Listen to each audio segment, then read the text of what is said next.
Kolleginnen und Kollegen! Am Samstagmorgen haben der amerikanische Präsident und der israelische Premierminister ihre oft gemachten Ankündigungen wahrgemacht. Sie haben Großangriffe unter anderem auf die iranischen Raketenstellungen, Einrichtungen des iranischen Nuklearprogramms und auf Schlüsselfiguren des iranischen Regimes gestartet.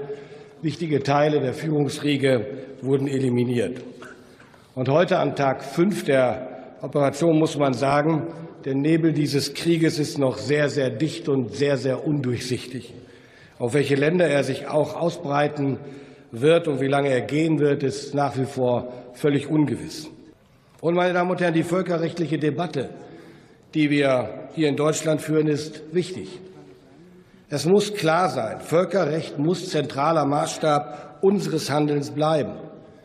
Denn eine internationale Ordnung, davon bin ich fest überzeugt, kann langfristig nur stabil sein, wenn sie auf allgemein anerkannten Regeln basiert, an die sich wenigstens die meisten halten. Sie kann nur langfristig stabil sein, wenn sie über interessenausgleichende Institutionen und Mechanismen verfügt, die nicht von innen heraus geschwächt werden. Militärische Alleingänge, meine Damen und Herren, jedenfalls alleine, führen nicht zu dieser langfristigen Stabilität. Und gleichzeitig, meine Damen und Herren, gilt auch, Politik beginnt mit dem Betrachten der Wirklichkeit. Wir müssen ehrlich zu uns selbst sein. Eben diese Regeln hat gerade der Iran jahrzehntelang ignoriert, hintertrieben, bekämpft. Das iranische Regime war und ist also eine massive Bedrohung für Israel, für die USA, für den gesamten Nahen und Mittleren Osten, aber eben auch für uns in Europa. Und wo stehen wir jetzt? Nach fast 50 Jahren Unterdrückung, Folter, Hinrichtung und Gewalt könnte sich für knapp 90 Millionen Iranerinnen und Iraner die Chance auf einen Übergang hin zu einem freien und selbstbestimmten Leben bieten. Und auch hier gilt der Blick auf die Wirklichkeit. Wir müssen realistisch bleiben. Die Akteure der Unterdrückung profitieren eben nicht nur von ihrem menschenverachtenden System. Sie kontrollieren auch weite Teile der iranischen Wirtschaft und verfügen auch weiterhin über große, schreckenausübende Machtmittel. Sie werden alles daran setzen, alles, das Unterdrückungsregime mit Gewalt am Leben zu erhalten, koste es, was es wolle, und noch mehr Terror zu verbreiten. Und die Gefahr für einen wachsenden Flächenbrand und eine weitere Destabilisierung der ganzen Region ist damit riesig.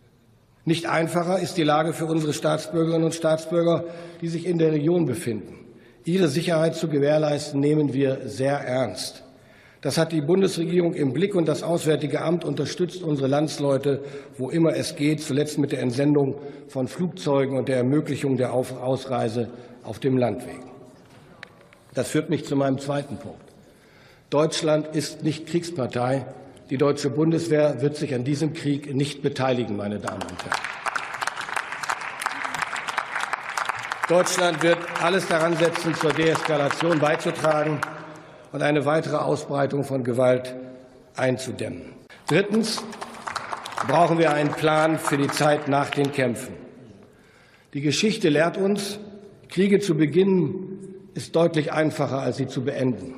Das heißt im Umkehrschluss, es braucht eine belastbare Exit-Strategie, und die, meine Damen und Herren, sehe ich gerade nicht. Es ist illusorisch zu denken, die Konflikte der Region ließen sich allein mit militärischer Gewalt und Alleingängen lösen.